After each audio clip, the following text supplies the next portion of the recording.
गांव के चारों तरफ हरे भरे खेत, आम के दरख्त और मिट्टी के सादा मगर दिलकश घर थे। लोग ज्यादा अमीर नहीं थे, मगर दिल के बहुत अच्छे थे। गांव के लोग एक दूसरे की मदद करते और खुशी गमी में साथ देते थे। इसी गांव में एक बहुत नेक और समझदार बूढ़ी औरत रहती थी। सब लोग उन्हें दादी अम्मा कहते थे। दादी अम्मा की उम्र काफी ज्यादा थी। बाल सफेद हो चुके थे, मगर चेहरे पर नूर और आंखों में शफकत थी। शाम के वक्त जब बच्चे खेल कर फारिग होते तो वो दादी अम्मा के घर के सहन में जमा हो जाते और उनसे कहानियां सुनते। दादी अम्मा हमेशा कहानियों में कोई ना कोई सबक जरूर देती थी। बच्चे उनकी बातें बड़े गौर से सुनते और उनसे बहुत कुछ सीखते थे।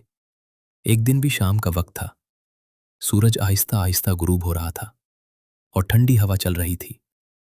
बच्चे दादी अम्मा के सहन में जमा हो गए। एक बच्चे ने कहा, दादी अम्मा, आज हमें कोई ऐसी कहानी सुनाए जिससे हमें जिंदगी का अच्छा सबक मिले। दादी अम्मा मुस्कुराईं और बोली, आज मैं तुम्हें एक लालची किसान की कहानी सुनाती हूँ। बच्चे फौरन खामोश होकर बैठ गए। कई साल पहले इसी गांव में एक किसान रहता था जिसका नाम करीम था। उसके पास अच्छी खासी ज़मीन थी और खेत भी काफ़ी थे।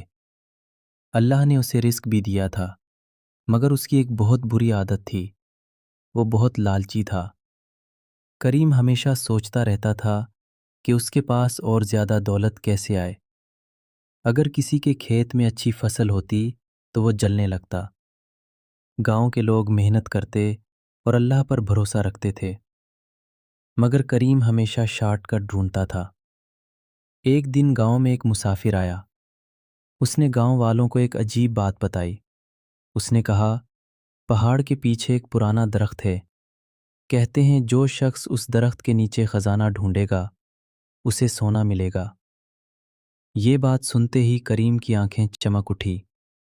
उसने सोचा, अगर मुझे खजाना मिल गया तो मैं पूरे इलाके का सबसे अमीर आदमी बन जाऊंगा।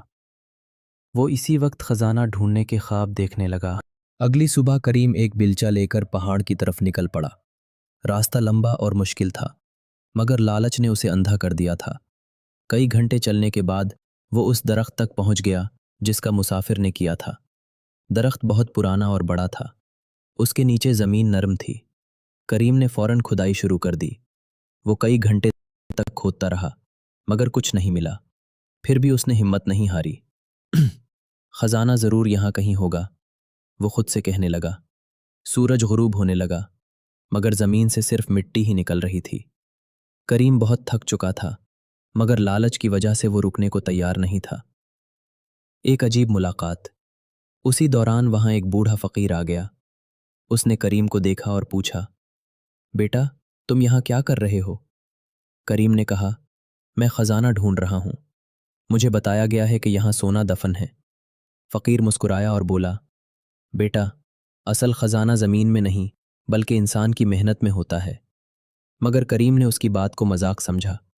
उसने कहा, बाबा जी, आप अपनी बातें अपने पास रखें, मुझे खजाना मिलने वाला है।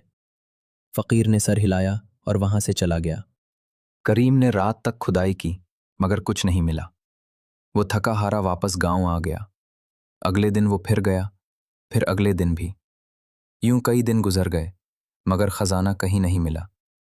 इस दौरान उसने अपने खेतों का ख्याल भी छोड़ दिया। फसल सूखने लगी। पानी ना मिलने की वजह से खेत खराब हो गए। जब करीम को ये बात समझ आई तो बहुत देर हो चुकी थी।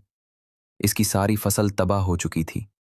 अब उसके पास ना खजाना था और ना अच्छी फसल। दादी अम्मा की नसीहत।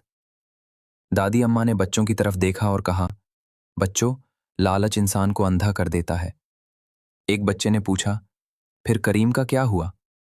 दादी अम्मा बोली, जब उसे अपनी गलती का एहसास हुआ तो उसने अल्लाह से माफ़ी मांगी और दोबारा मेहनत शुरू की। वो पहले से ज़्यादा मेहनत करने लगा। कई साल बाद उसके खेत फिर से हरे भरे हो गए। उस दिन उसे समझ आ गई कि असल खजाना सोना नहीं बल्कि मेहनत, सब्र और कनात है। दादी अम्मा ने आखिर में कहा, बच्चों याद रखो, लालच हमेशा नुकसान देता है, मेहनत और सब्र हमेशा कामयाबी देते हैं। बच्चे खामोशी से दादी अम्मा की बातें सुनते रहे। फिर एक बच्चे ने मुस्कुराकर कहा, दादी अम्मा, आज हमें बहुत बड़ा सबक मिला है। दादी अम्मा मुस्कुराई और बोले, अगर तुमने ये सबक याद रख लिया तो जिंदगी में कभी नुकसान नहीं उठाओगे। शाम की ठंडी हवा चल रही थी और बच्चे खुशी खुशी अपने घरों की तरफ लौट गए। मगर उस दिन दादी अम्मा की बातें उनके दिलों में हमेशा के लिए बस गईं।